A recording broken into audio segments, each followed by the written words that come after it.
मैं सारा लौटा दूंगा साहूकार साहब। जब मेरी फसल कटेगी मैं सारा पैसा लौटा दूंगा साहूकार साहब। अभी के लिए मुझे दे दीजिए साहूकार साहब। मुझे कुछ नहीं सुनना, पहले पुराना पैसा चुका। पुराना भी चुका दूंगा साहूकार साहब, मुझे बहुत जरूरत है साहूकार साहब। मेरे पास कोई पैसे नहीं है तेरे लिए। दे दीजिए ना साहूकार साहब, प्लीज दे दीजिए ना। तुझे मना किया ना, कोई पैसे नहीं है मेरे पास।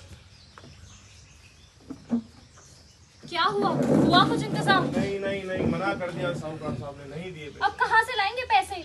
अब घर की बची हुई जो जमीन उसी को बेचना पड़ेगा। नहीं नहीं, मेरी माँ के दिए कुछ गहने हैं, नहीं वो नहीं ले नहीं, लीजिए। गहने नहीं। लीजिए ना, मैं लाती हूँ। ये दे दीजिए। नमस्कार साहूकार साहब, ये हमारे घर के कुछ गहने हैं, इनसे 3 लाख रुपए दे दीजिए। हमारे बच्चे का इलाज करवाना है, नए शहर जाना है। बेटे के इलाज के लिए साहूकार साहब मदद कर दीजिए। 2 मिनट रुको।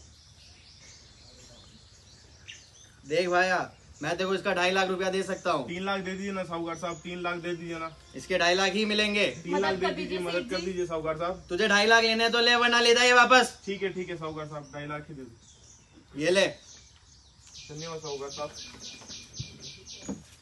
दृश्य, राजू के माता पिता राजू को शहर के बड़े अस्पताल में ले जाते हैं।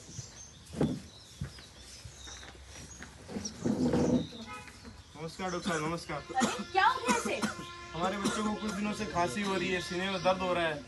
उसे गांव में एक छोटे अस्पताल में भी दिखाया था, वहाँ कुछ जांचें करवाई थी, तो इसको एक बार आप देखिए ना जल्दी से जल्दी। इसकी जांचें लेकर आओ। अरे, इसके फेफड़े में तो बहुत ही गंभीर बीमारी हो गई है। ये तंबाकू या बीड़ी से लेने पदार्थ से ही होता है। क्या तुम बीड़ी लेते हो?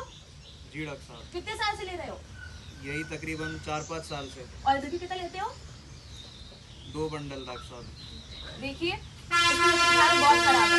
मैं इलाज शुरू कर भी दूं पर कुछ कह नहीं सकती। ये ठीक तो हो जाएगा ना डॉक्टर साहब? मैं हमारे बच्चे को बचा दीजिए।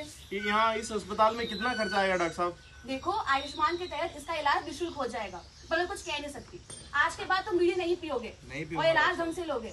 जी डॉक्टर साहब। ठीक है, अभी के लिए इसका इलाज शुरू कर दीजिए डॉक्टर साहब, मैं जल्दी इलाज से शुरू कर जल्दी। दूं, फिर आप चले जाइए। दृश्य, कुछ समय बाद सुबह शाम का समय, घर का आंगन।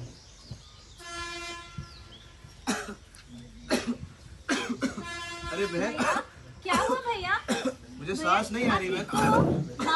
माँ, देखो भैया को क्या हुआ? राजू क्या हुआ तुझे? राजू के पापा। हाँ, क्या हुआ? भैया को देखो ना, क्या हो गया? भैया बेटा राजू, आंखें खोलना बेटा राजू। बेटा राजू, आंखें खोलना। क्या हुआ तुझे राजू? तू सांसें क्यों नहीं ले रहा राजू? आंखें खोलना बेटा। बेटा राजू, भैया को क्या हुआ है? क्या हुआ तुझे राजू? लाख कोशिशों के बावजूद एक परिवार अपना बेटा नहीं बचा पाया। इसी तरह लाखों बच्चों को ये गलतफहमी रहती है कि तंबाकू इतना भी हानिकारक नहीं है जितना उन्हें बताया जाता है। हालांकि गलती उनकी भी नहीं है, उन्होंने बचपन से गांव में अपने बड़े बुजुर्गों को यही सब करते देखा है। पर अब हमें ये समझने की जरूरत है कि जरूरी नहीं कि तंबाकू का हर शरीर पे एक जैसा प्रभाव पड़े। हर किसी का शरीर अलग है और हर किसी के शरीर की बीमारियों से लड़ने की क्षमता भी अलग है। जैसा कि आप सबने देखा, मेरे भाई की एक छोटी सी लत के कारण आज मेरा पूरा परिवार बर्बाद हो गया है। हमारी सारी संपत्ति लुट गई है, फिर भी हम उसे बचा नहीं पाए। अब पता नहीं भविष्य में क्या होगा। तंबाकू केवल शरीर को नहीं, परिवार और भविष्य को भी नुकसान पहुंचाता है। इसे त्याग कर स्वस्थ और कुशल जीवन संभव है। तंबाकू छोड़ो, जीवन से नाता जोड़ो। तंबाकू छोड़ो, जीवन से नाता जोड़ो। तंबाकू छोड़ो, जीवन से नाता जोड़ो। धन्यवाद।